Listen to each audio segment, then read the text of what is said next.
The air was heavy with the smell of smoke and burned metal. The ground trembled under the distant roar of alien warships tearing the sky apart. Lieutenant James Carter moved through the ruins of what had been a thriving human colony. His boots crunched over broken glass, and his eyes scanned every shadow.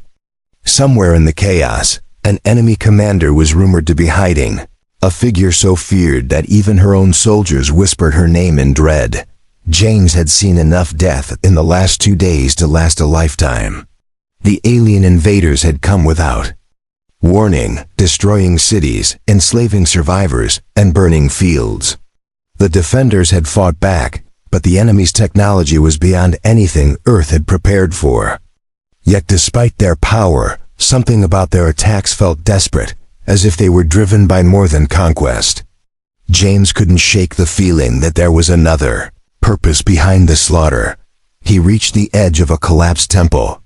The structure was ancient, older than human settlement in the region, but now it was cracked open like an eggshell. A faint golden light shimmered within, filtering through the drifting dust. James raised his rifle, moving quietly inside. He expected traps, soldiers, or maybe nothing at all. Instead, he found her kneeling on the cold stone floor, her hands bound in golden restraints that glowed faintly. She was unlike any alien he had seen. Her skin was deep midnight blue, marked with golden patterns that pulsed like living light. Long red hair fell over her shoulders, and her feline ears twitched at his presence. Her eyes locked on his, and in that moment, James felt something strange. This was not the face of a merciless conqueror. She looked almost human in her fear, and yet regal in the way she held herself despite the chains. "You are human," she whispered, her voice trembling yet sharp. "If you kill me now, your war will never end. If you spare me, I will give you more than peace. I will give you an empire born under your banner." Her words were madness, yet the conviction in her tone made James hesitate. This was the commander? The one the reports claimed had led fleets to destroy entire worlds? Something about her did not match the legend.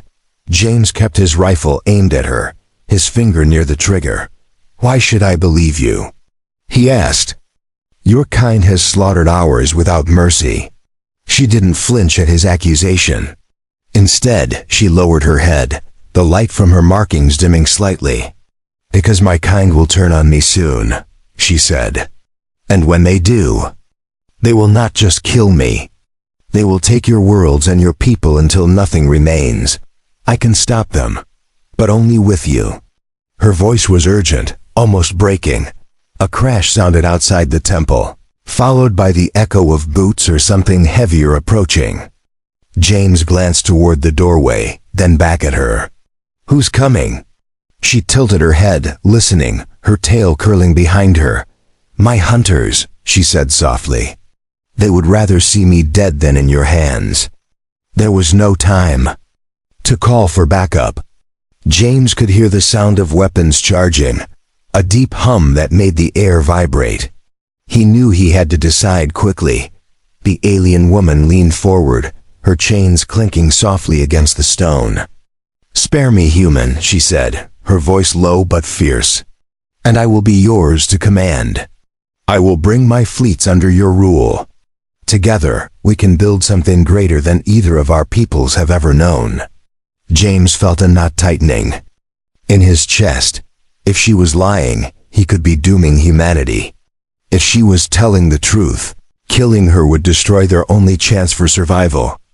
Asterisk. The sound of heavy footsteps grew louder, echoing through the shattered temple walls. James shifted his stance, his rifle aimed at the entrance.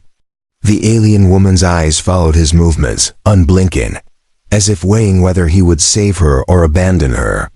The golden patterns on her skin pulsed brighter, as though her fear was something alive within her. Shadows stretched across the doorway as armored figures appeared. They were tall, wrapped in segmented black armor that shimmered under the faint temple light. Each carried a weapon shaped like a curved blade fused with a rifle, its edges humming with energy.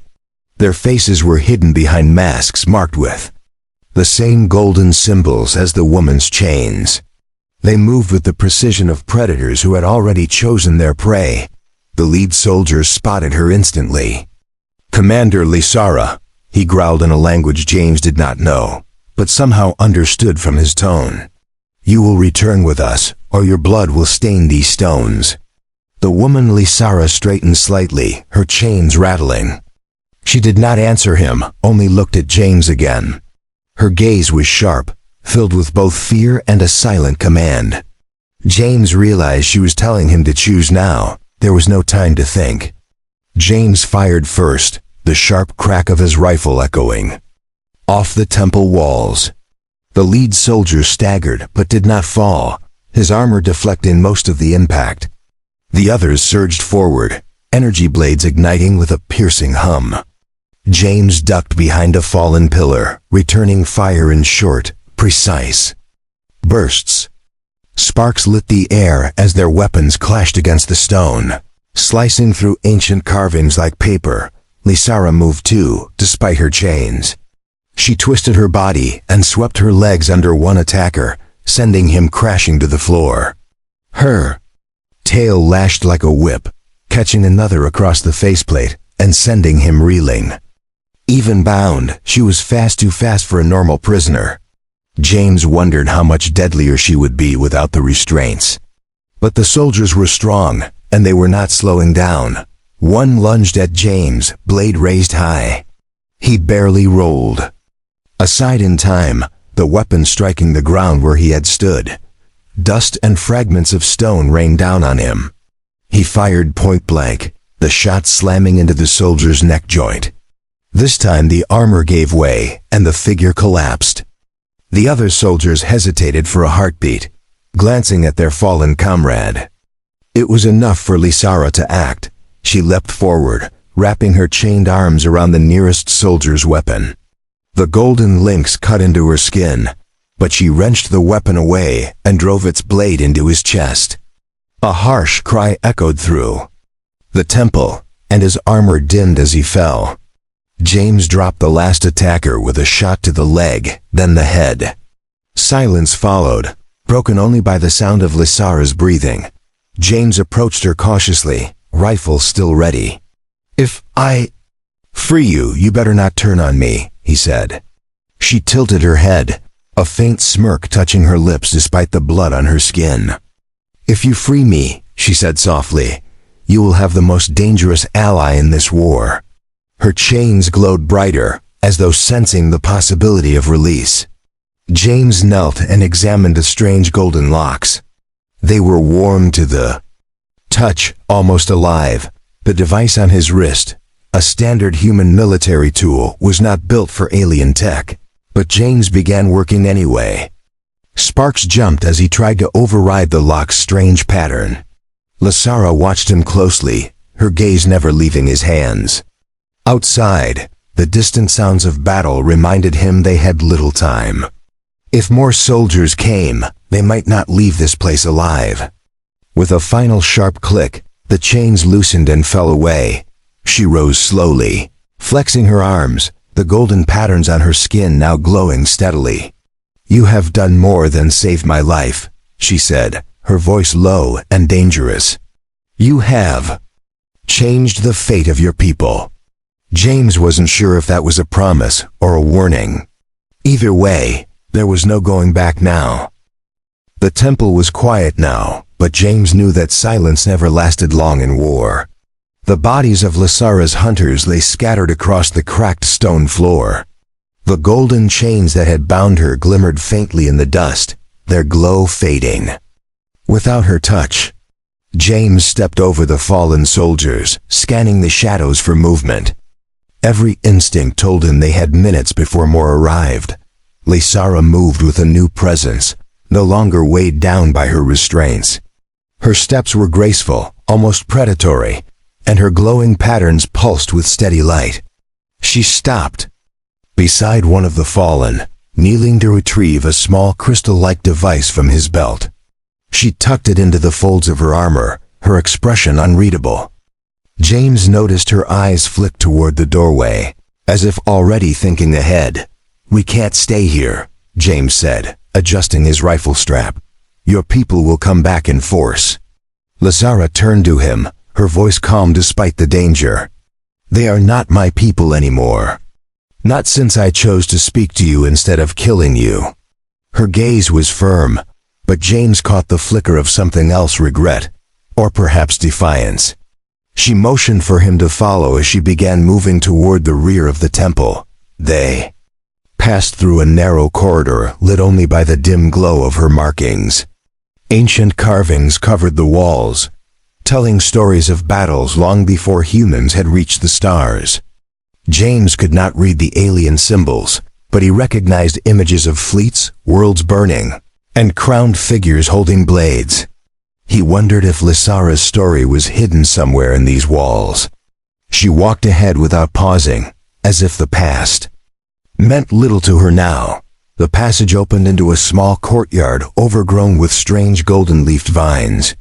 Shafts of sunlight pierced the crumbling stone arches, scattering warm light across the ground. In the center stood a broken fountain, its basin filled with still dark water. Lazara crouched beside it, dipping her hand in and swirling the surface. The water rippled, then projected a faint three-dimensional map above the fountain. Stars and planets spun slowly in the air between them. James stared at the map. "This is your territory?" he asked. Lazara shook her head. "It was," she said quietly. "Now it belongs to those who would see me dead." She touched a glowing point on the map, and it pulsed brighter. "This is where we must go. It is hidden from most charts, but it is where I can call my loyal forces. With them, we can break the fleets that threaten you." Her voice was certain, as if she had already decided the path forward. A deep rumble shook the ground beneath them. Dust fell from the broken arches, and the golden vines trembled. James looked up, spotting the shadow of a massive ship passing overhead. Its engines burned with blue fire, casting sharp light across the courtyard. "They found us," James sighed. Lazara stood, her tail curling sharply behind her. "Then we move now," she replied. Without waiting, she leapt over the fountain and headed toward a hidden archway at the far wall. They emerged into the open streets of the ruined city. Towers lay broken, their jagged edges reaching toward the sky like the bones of giants. Fires burned in the distance, sending thin trails of smoke into the pale light. James kept close to Lazara as they moved quickly through the debris. The hum of engines grew louder, and the sound of heavy boots on metal echoed somewhere behind them. The hunters were coming again. Lazara led him to a half-collapsed transport bay. A sleek black craft sat in the shadows, its hull marked with the same golden symbols as her chains. She placed her hand on its side, and the patterns lit up, responding to her touch. "It will recognize me," she said, "and it will obey you if you are with me." James glanced back toward the street, catching sight of figures moving fast through the dust. He didn't hesitate, he climbed aboard. The interior of the craft was narrow but efficient, with curved panels and faint golden light running along the walls. Lazara slid into the pilot's seat, her fingers gliding over the controls. The ship hummed to life, its engines building a low, steady roar. "Once we lift off, there is no turning back," she said without looking at him. James strapped in, his jaw set. "I wasn't planning to," he replied. Outside, the bay doors shuddered as the hunters reached them. The bay doors buckled under the pounding from outside. Metal groaned and dust rained from the ceiling. Lazara's hands moved quickly over the ship's controls, her golden markings glowing brighter with each touch. The engine's hum rose to a deep, vibrating roar. James could see the silhouettes of the hunters forcing their way inside. There was no time left for hesitation. With a sharp command in her own language, Lazara activated the launch sequence. The ship shuddered, then lifted from the ground in a burst of power. Debris scattered across the bay as the landing thrusters pushed against the cracked floor. The hunters opened fire, their shots sparking against the ship's shields. James gripped his seat tightly, feeling the vibration in his bones as they broke free of the ground. Through the forward viewport, the ruined city fell away beneath them. Smoke and fire curled into the pale sky, and the shadow of the massive enemy ship loomed above. Lysara angled their craft sharply, avoiding the blue beams of energy lancing toward them. Each near miss sent a flash of light across the cabin. James could hear the faint growl in her voice as she maneuvered the ship between the wreckage of taller buildings. "They will not stop chasing us," she said, her eyes fixed on the displays. "They know that if I reach my loyal forces, their control over the fleets will shatter." James looked over the unfamiliar controls, trying to understand the readouts. "Then we need to make sure they can't follow," he said. Lysara's tail twitched in agreement.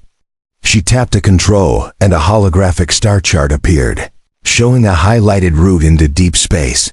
James studied the glowing map. The path wound through asteroid fields and regions marked in red with alien symbols. "This is the fastest?" he asked. "It is the only one," Lysara replied. "Any other route will take us through their patrol zones. We would be dead before reaching the halfway point." Her voice was steady, but James could sense the weight of the risk.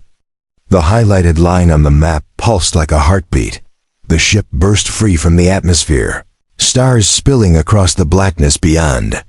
The enemy vessel was close behind, its massive form cutting across the starlight. Lysara pushed the engines harder, the hum turning into a high-pitched whine.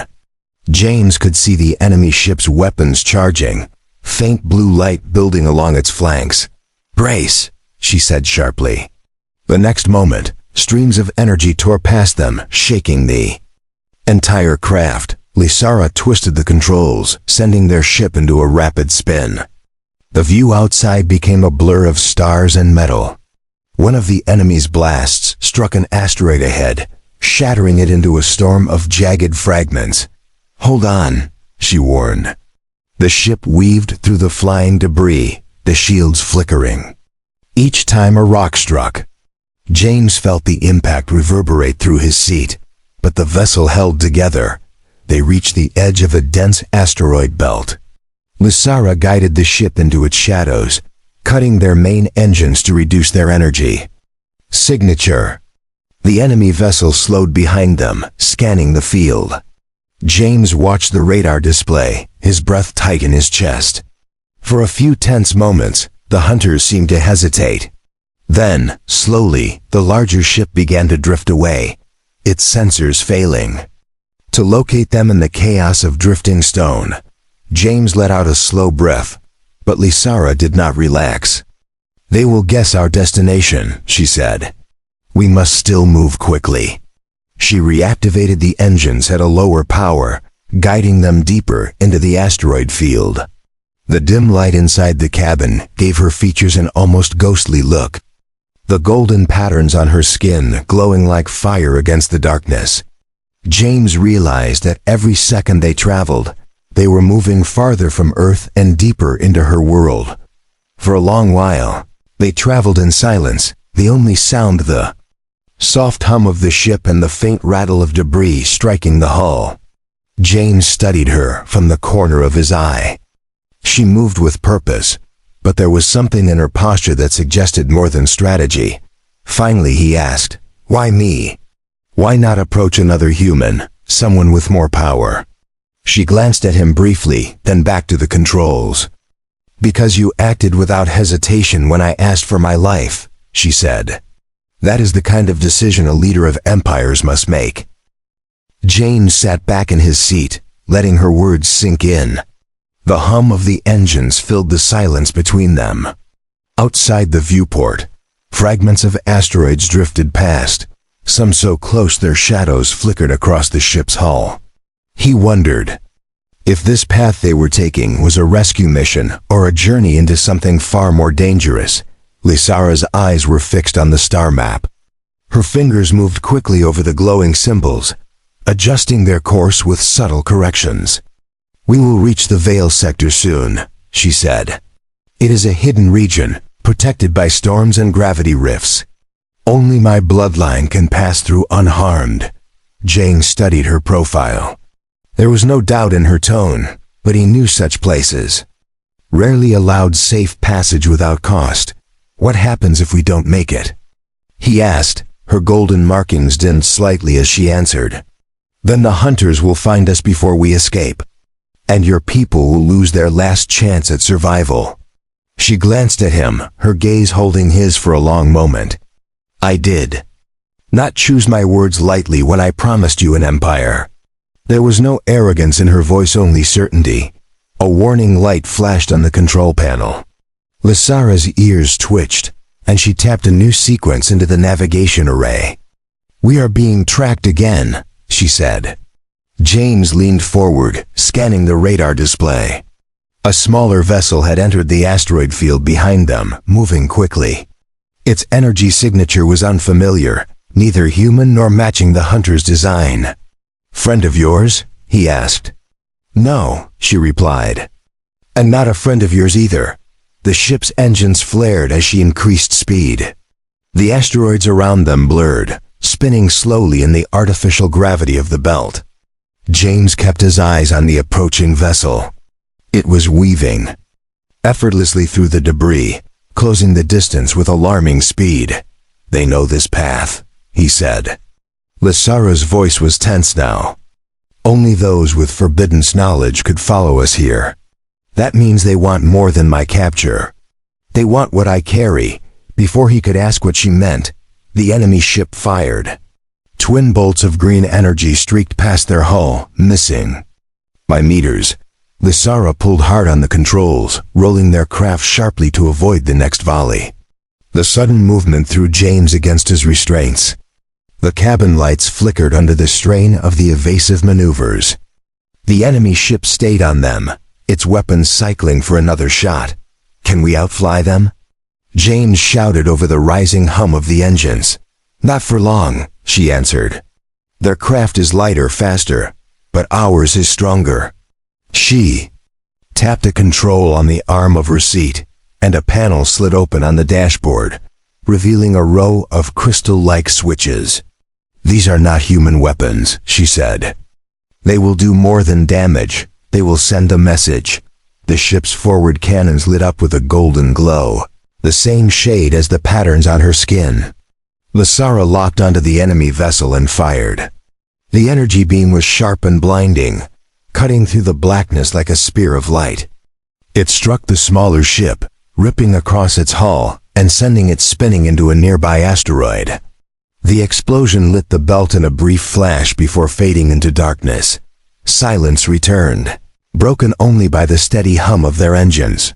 James let out a breath he hadn't realized he was holding. Lysara eased the ship back to a controlled speed, her posture relaxing slightly. "One less shadow chasing us," she said. But her voice held no satisfaction. "Others will come. They always do." She shut down the weapon panel, the golden glow fading from the controls. As they moved deeper into the asteroid belt, the star map shifted to reveal a swirling storm ahead. It looked like a wound in space, twisting light and matter into a spinning vortex. "That is the edge of the Veil sector," Lysara said. "Once we cross it, there is no returning without my permission." James stared at the storm, feeling the pull of its strange gravity even from this distance. He knew crossing it would change everything. The storm ahead was unlike anything James had ever seen. It swirled with colors that did not belong in the natural sky, deep purples, burning golds, and streaks of black that seemed to swallow light itself. The edges of the vortex crackled with bursts of lightning that vanished before fully forming. It was as if space itself was alive and watching them. Lysara's hands were steady on the controls, but her eyes never left the storm. "We enter now," she said. James felt the ship shiver under a sudden pull, like invisible hands trying to drag them forward. He gripped the sides of his seat as the gravitational forces shifted, pressing him down one moment and making him almost weightless the next. The hum of the engines deepened into a low, almost living growl. "What happens if the ship breaks apart?" James asked. Lysara's gaze stayed forward. "Then we will be claimed by the Veil, and neither of us will ever be found again." Her voice was calm, but there was a gravity to it that made the air between them heavier. The storm's tendrils reached out like long dark ribbons, sliding over the hull with a sound like distant whispers. As they crossed the boundary, the stars outside disappeared. Only the swirling storm surrounded them now, its movements hypnotic and dangerous. Strange shapes moved within the clouds, some like shadows of massive creatures, others like fragments of ships lost long ago. James could not tell if they were real or tricks of the mind, but every flicker made his heart beat faster. Lysara made small, precise adjustments to the ship's course, guiding them through shifting currents of invisible force. "Only my bloodline knows the safe paths," she said. "Every other route leads to destruction." James watched her, realizing that every move she made was guided by memory and instinct, rather than any visible markers. It was like watching someone dance on the edge of a blade. A sudden jolt rocked the ship. Warning lights flared on the console, and the hull rang with a heavy impact. "What was that?" James demanded. Lysara's markings flared brightly. "A guardian of the Veil," she said. Through the viewport, a massive shadow moved in the storm, its glowing eyes fixed on their ship.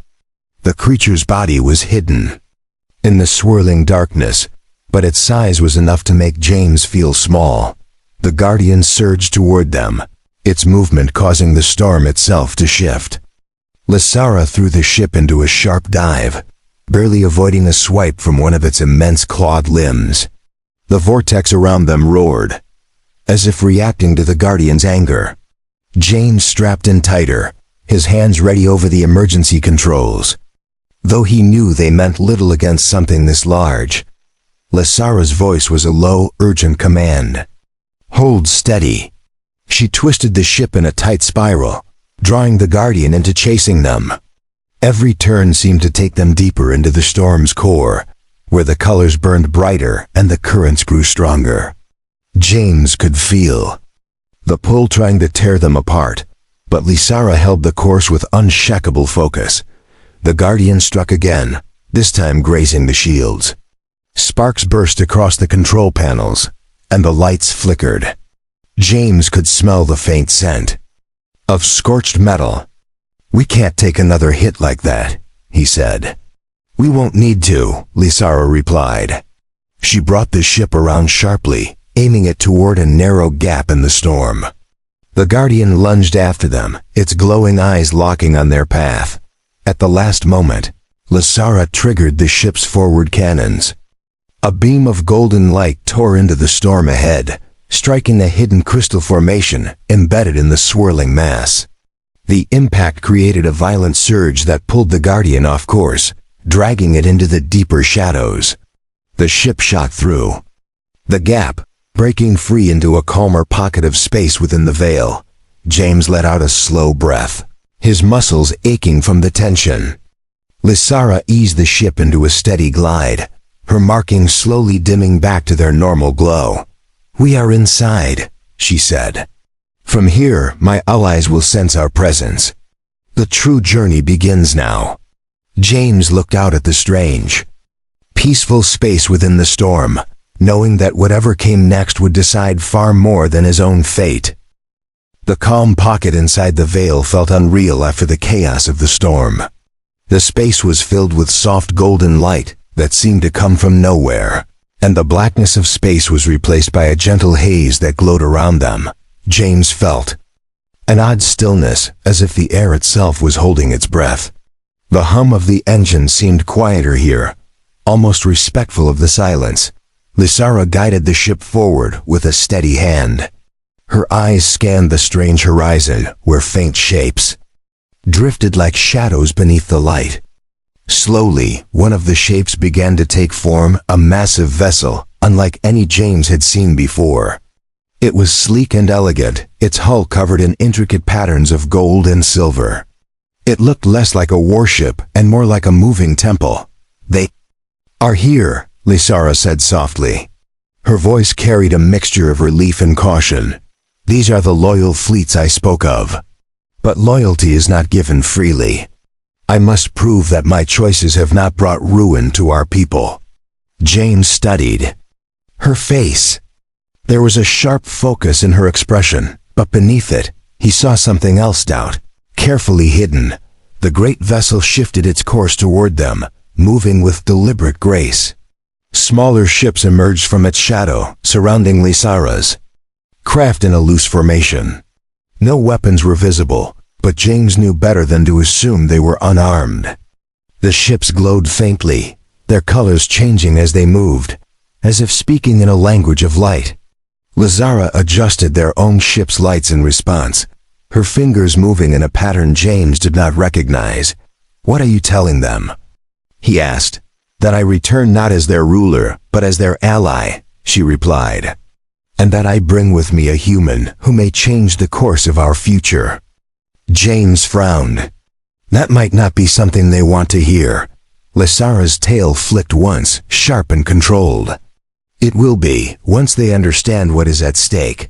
The largest vessel opened a docking bay, lined with soft golden illumination. Lysara guided their ship inside, the engines lowering to a gentle hum. The moment they touched down, a boarding ramp extended toward them. James tightened the straps of his gear, not knowing what kind of welcome they would receive. Lysara's expression did not change as she stood and gestured for him to follow. The air inside the docking bay was warm and faintly scented with something floral. Tall alien figures in ornate armor waited for them, their faces partly hidden by masks shaped like fierce animals.